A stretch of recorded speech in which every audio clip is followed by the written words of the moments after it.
This is a private moment. And does it reflect how they are in their private life? Does it reflect their ability to lead? What do you guys think? I would say honestly, no. For me, it is a little bit decoupled, but there's multiple factors at play here. So first and foremost, I would like to know, is it even against their HR policy? Because not every company explicitly puts in their HR policy that workplace relationships are forbidden. And if it's not explicitly forbidden, then of course they're doing something morally wrong, but it comes down to what are the boundaries you set at work. The other thing is, like, of course, because she is HR. So I think that is where it's a little bit complicated. And sometimes CEOs do have like moral character clauses, which is fairly normal.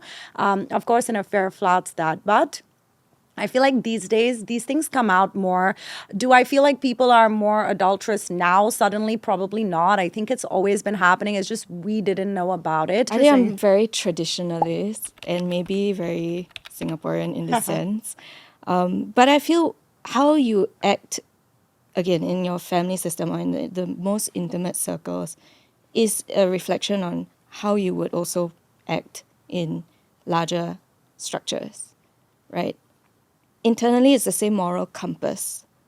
So to me, if you can step out of your contract with your wife and have an affair and want to do it behind her back, you can do the same thing. You're capable of doing the same thing in a corporate setting. I actually agree a bit more with Steph because I think there's a lot of nuance to this, and who is actually in question actually matters so much.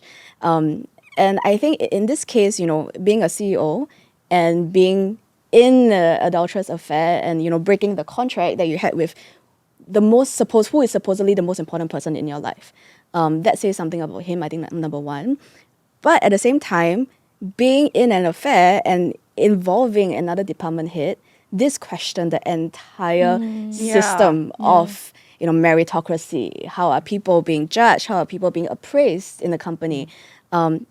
It just breaks the values that a company stand for. And I think as a leader, as a CEO, that is actually something that you should embody, whatever your company stands for. You can't break away from that.